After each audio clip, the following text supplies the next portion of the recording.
Ce que nous savons sur le cerveau croît à une vitesse époustouflante, et beaucoup de choses que nous pensions savoir ou comprendre autrefois sur son fonctionnement s'avèrent être complètement fausses ou incomplètes. Parmi les différents mythes qui existent sur le fonctionnement de notre cerveau, il y en a un qui a la vie particulièrement dure et qui fait beaucoup de dégâts.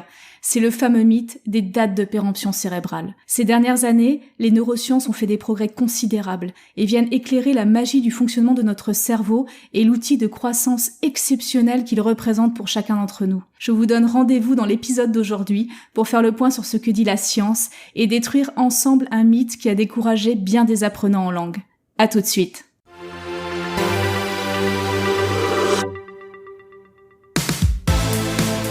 Bienvenue dans le podcast Language Booster, l'émission qui combine les techniques des plus grands polyglottes, la psychologie de la performance, les dernières découvertes des neurosciences et les outils numériques, tout cela dans un but unique, vous permettre de passer au niveau supérieur dans votre maîtrise des langues.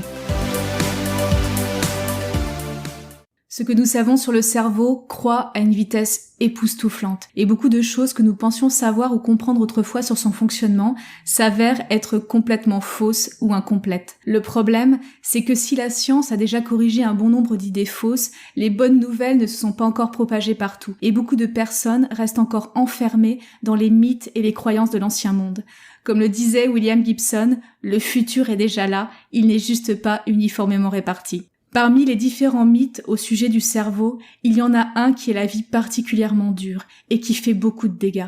C'est le mythe des dates de péremption cérébrale. Jusqu'à il y a un peu plus de 20 ans seulement, on pensait qu'à partir d'un certain âge, souvent aux alentours de 25 ans, le cerveau n'évoluait plus, qu'il ne pouvait vraiment plus évoluer. À partir de ce moment-là, les seuls changements qui pouvaient intervenir dans le cerveau étaient négatifs. Il entamait une longue et inévitable déchéance, perdant neurones et capacités cognitives de manière inéluctable jusqu'à la mort. Une vision charmante. Pour certaines capacités particulières, comme l'apprentissage des langues, la date de péremption cérébrale était placée beaucoup plus tôt encore, à un âge variable en fonction des sources.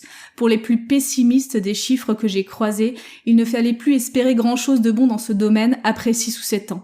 Bref, autant dire que la fenêtre était particulièrement serrée et qu'il ne fallait pas se louper. Dans ce monde des dates de péremption cérébrale et de la théorie d'un cerveau figé à partir d'un certain âge, je n'aurais jamais pu devenir bilingue en anglais, puisque je le suis devenu après 25 ans. Ou alors, je n'aurais pu le devenir qu'au prix d'un effort surhumain, douloureux, presque un exploit, alors que je l'ai fait dans le plus grand plaisir et que, comme beaucoup d'apprenants adultes autour du monde, je ne me suis pas arrêtée là et j'ai continué ma route avec d'autres langues. Une des découvertes les plus fascinantes, les plus excitantes et les plus libératrices que nous ont donné les neurosciences ces dernières années est celle de la neuroplasticité.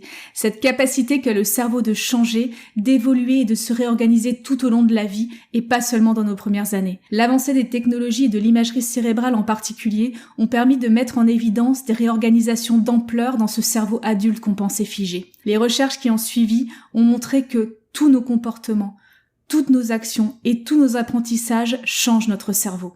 Ces changements ne sont pas limités par l'âge et ils ont lieu tout le temps, en permanence. La neuroplasticité est ce qui nous permet d'apprendre et d'évoluer chaque jour, tout au long de notre vie. Cette capacité de réorganisation est également celle qui aide les personnes qui ont été victimes d'une attaque cérébrale de retrouver tout ou partie de leur capacité. Si vous souhaitez faire le plein d'anecdotes et d'histoires époustouflantes sur la neuroplasticité, je vous conseille la lecture d'un petit livre passionnant paru en 2014. Votre cerveau n'a pas fini de vous étonner. Il est écrit par un collectif de médecins et de chercheurs et disponible au format poche. Bon, mais alors, ça ressemble à quoi la neuroplasticité ? En fait, votre cerveau peut changer de 3 façons différentes pour soutenir l'apprentissage. Chimiquement, en jouant sur les neurotransmetteurs, structurellement, en modifiant les connexions entre neurones, et fonctionnellement, en modifiant la façon dont les différentes zones du cerveau sont utilisées pour réaliser une fonction. Je vous propose un petit zoom sur ces différents types de modifications et ce qu'elles signifient du point de vue de l'apprentissage. Premier type de modification, les modifications chimiques. Si le signal qui se propage le long des neurones est de nature électrique, le passage de l'information d'un neurone à l'autre se fait par l'échange de molécules chimiques, les neurotransmetteurs. Ces molécules déclenchent toute une série d'actions et de réactions sur leur passage. Pour soutenir l'apprentissage, le cerveau peut modifier la nature de ces échanges chimiques entre les neurones. Puisque ce type de changement peut intervenir assez rapidement, il supporte les mécanismes de mémoire court terme et l'amélioration court terme des performances dans une habileté physique. Deuxième type de modification, les modifications de structure. Pendant l'apprentissage, le cerveau peut également changer les connexions entre neurones, en faire disparaître certaines ou en créer de nouvelles qui n'existaient pas un moment auparavant. On a même démontré que le cerveau, sous certaines conditions, pouvait donner naissance à de nouveaux neurones, phénomène que l'on pensait jusqu'à il y a peu complètement impossible. C'est la neurogénèse qui a lieu dans l'hippocampe. Ces changements structurels prennent plus de temps que les modifications chimiques. Ils sont donc reliés à la mémoire long terme ou aux améliorations plus long terme des performances dans une habileté physique. Bien sûr, ces deux processus interagissent tout au long de vos apprentissages, et la situation suivante va sans doute vous parler. Vous démarrez l'apprentissage d'une nouvelle habileté physique, comme le piano, le tennis, le golf ou le jonglage. Pendant votre première séance de pratique, vous vous améliorez hyper rapidement, et vous êtes ravi. Peut-être même qu'à la fin de la première séance, vous vous dites « Yes, je l'ai !» Malheureusement, quand vous reprenez la séance d'entraînement le lendemain, vous vous apercevez que tous les progrès que vous avez faits la veille ont disparu et vous êtes effondré. Que s'est-il passé ? Sur le court terme, lors de la première séance, votre cerveau a été capable de jouer sur la concentration des messagers chimiques entre vos neurones pour vous aider dans votre apprentissage et vous faire progresser pendant le temps de la séance. Mais pour une raison ou pour une autre, ces changements n'ont pas induit les changements structurels nécessaires pour ancrer définitivement la compétence sur le long terme. Développer sa mémoire ou ses habiletés physiques sur le long terme demande du temps, et la performance ponctuelle d'une session de travail ne reflète pas nécessairement la consolidation réelle de l'apprentissage dans le cerveau. Il va souvent falloir répéter le geste ou l'apprentissage pour le consolider et l'ancrer définitivement en compétence long terme. En ce qui concerne la mémorisation, la façon dont vous apprenez et encodez l'information dans votre cerveau est également fondamentale. Mais acquérir de nouvelles connaissances, une nouvelle langue ou une nouvelle habileté physique est complètement possible et à tout âge. Dans la formation apprentissage optimisé, nous allons voir ensemble quels sont les facteurs qui favorisent l'apprentissage et comment les mettre à votre service pour apprendre mieux, plus vite et avec beaucoup plus de fun. Vous apprendrez comment encoder au mieux les informations que vous souhaitez retenir pour être capable de vous en souvenir facilement et être capable de les mobiliser rapidement quand vous en avez besoin. Vous apprendrez également à utiliser la puissance de la répétition espacée pour ancrer vos nouvelles connaissances dans votre mémoire long terme. Je vous invite à vous préinscrire sur la page de la formation pour être tenu au courant par mail dès sa sortie. Oh, thank you. Parfois, les réorganisations structurelles du cerveau peuvent conduire à la création de réseaux intégrés de régions cérébrales qui travaillent de concert pour soutenir l'apprentissage. Elles peuvent également conduire à la création de zones du cerveau spécialisées dans certaines tâches ou comportements. Par exemple, les personnes qui lisent le braille ont une zone plus large qui représente la main dans le cerveau que ceux qui ne lisent pas. Notre main dominante a également une zone plus importante dans le cerveau que celle qui ne l'est pas. Et il a été démontré que les conducteurs de taxi londoniens, qui doivent apprendre par cœur tous les noms de rues de Londres pour obtenir leur licence de taxi, ont une région cérébrale consacrée aux capacités spatiales et de localisation plus importante que la moyenne. Troisième type de modification, les modifications fonctionnelles. Plus vous utilisez une région de votre cerveau, et plus celle-ci devient mobilisable, on dit excitable, et facile à utiliser de nouveau. Et sur la base de cette excitabilité des zones cérébrales, le cerveau peut décider si, quand et comment une zone particulière va être activée. Lors de l'apprentissage, l'imagerie cérébrale montre des réseaux entiers de neurones dont l'activité se déplace et change en fonction du temps. La neuroplasticité, la clé de notre évolution personnelle.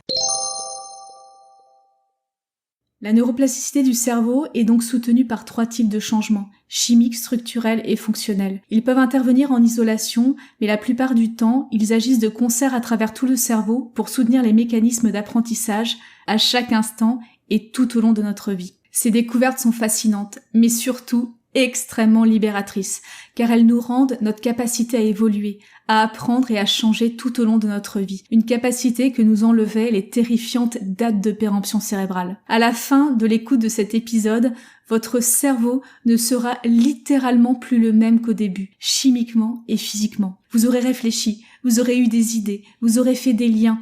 Le taux de neurotransmetteurs dans votre cerveau aura fluctué. Des connexions neuronales auront été créées, alors que d'autres auront peut-être disparu. Des souvenirs seront peut-être remontés à la surface. Les souvenirs, par exemple, de tous ces moments où on vous a dit qu'il était trop tard pour vous, trop tard pour apprendre le piano, trop tard pour changer de métier, trop tard pour apprendre une langue. Vous savez maintenant que rien n'est plus faux et que vous avez la possibilité d'évoluer et de changer tout au long de votre vie. Il vous suffit d'agir. Bien sûr, la neuroplasticité est un phénomène neutre, indépendante des notions de bien et de mal. Elle peut donc agir dans les deux sens, pour le meilleur ou pour le pire. Toutes nos pensées, tous nos comportements, toutes nos actions et toutes nos habitudes façonnent notre cerveau. Notre responsabilité personnelle, c'est donc de sélectionner ces pensées, ces comportements, ces actions et ces habitudes qui vont nous faire grandir et pas celles qui vont nous faire régresser.